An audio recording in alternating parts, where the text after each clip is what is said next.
చెప్తున్నాడు. ఇక్కడ కూర్చుని మీలో కొంతమంది మీ జీవితంలో మీ కుటుంబంలో ఉన్న శ్రమలకి గాను రాత్రిపూట అందరూ ఇంట్లో పడుకున్న తర్వాత మీలో కొంతమంది ఏం చేస్తున్నారో తెలుసా?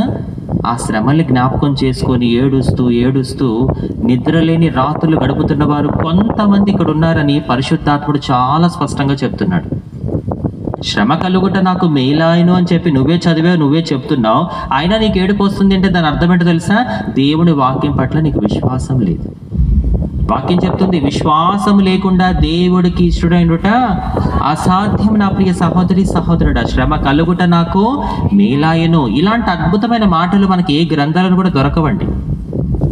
ఒకవేళ మీరు ఇదే మాటని అన్యుల దగ్గరికి వెళ్ళి, అన్నా అక్క కష్టాలు శ్రమలు మనకి మేలు చేస్తాయి అని మీరు అన్యులతో చెప్పారనుకోండి, వాళ్ళు ఏమంటారు తెలుసా మిమ్మల్ని? అరే ఇవిని హైదరాబాద్ ఎర్రగడ్డ తీసుకెళ్ళండి అంటారు. ఏముంది ఎర్రగడ్డలో? Mental hospital. శ్రమలు మనకి మేలు చేయడం ఏంటే, పిచ్చిదానా మాట్లాడుతున్నావు అంటారు అన్యులు. ఎందుకంటారు వాళ్ళ మాట చెప్పండి? సిలువను కూర్చిన వార్త నశించుచున్న వారికి వెరితనము కానీ రక్షింపబడుచున్న మనకి దేవుని శక్తి ఉన్నది. దేవుని వాక్యంలో ఉన్న మర్మము, భావము, తాత్పర్యము క్రైస్తవులుగా మనకు అర్థమవుతుంది కానీ అన్యులుగా వారికి అర్థం కాదు.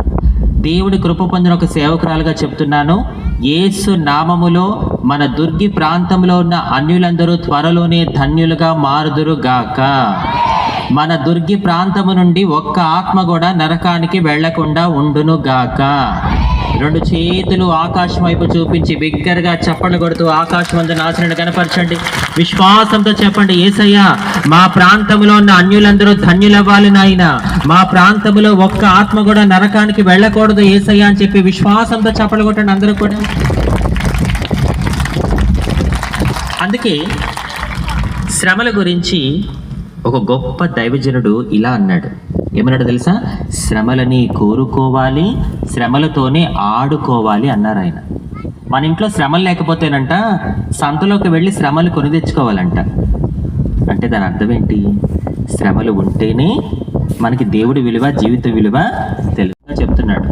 ఇక్కడ కూర్చుని మీలో కొంతమంది మీ జీవితంలో మీ కుటుంబంలో ఉన్న శ్రమలకి గాను రాత్రిపూట అందరూ ఇంట్లో పడుకున్న తర్వాత మీలో కొంతమంది ఏం చేస్తున్నారో తెలుసా?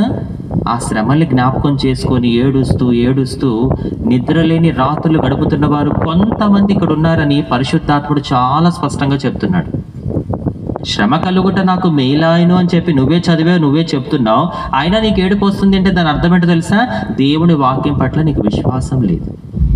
వాక్యం చెప్తుంది, విశ్వాసం లేకుండా దేవుడికి ఇష్టడైనట అసాధ్యం. నా ప్రియ సహోదరి సహోదరుడా, శ్రమ కలుగుట నాకు మేలాయను. ఇలాంటి అద్భుతమైన మాటలు మనకి ఏ గ్రంథాలను కూడా దొరకవండి. ఒకవేళ మీరు ఇదే మాటని అన్యుల దగ్గరికి వెళ్ళి, అన్నా అక్క కష్టాలు శ్రమలు మనకి మేలు చేస్తాయి అని మీరు అన్యులతో చెప్పారనుకోండి, వాళ్ళు ఏమంటారు తెలుసా మిమ్మల్ని? అరే ఇవిని హైదరాబాద్ ఎర్రగడ్డ తీసుకెళ్ళండి అంటారు. ఏముంది ఎర్రగడ్డలో? Mental hospital.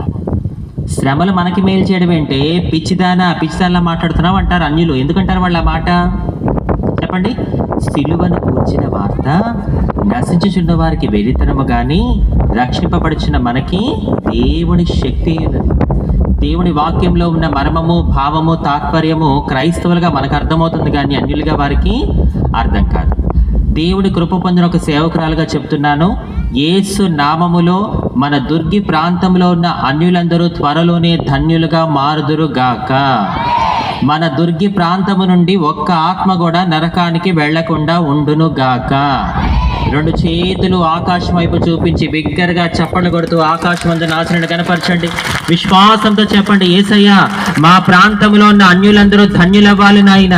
మా ప్రాంతంలో ఒక్క ఆత్మ కూడా నరకానికి వెళ్ళకూడదు యేసయ్యా అని చెప్పి విశ్వాసంతో చప్పట్లు కొట్టండి అందరూ కూడా.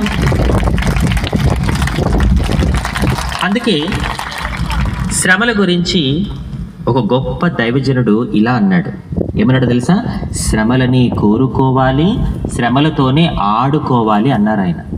మన ఇంట్లో శ్రమలు లేకపోతేనంట సంతలోకి వెళ్ళి శ్రమలు కొని తెచ్చుకోవాలంట. అంటే దాని అర్థం ఏంటి? శ్రమలు ఉంటేనే మనకి దేవుడి విలువ, జీవిత విలువ తెలుసు.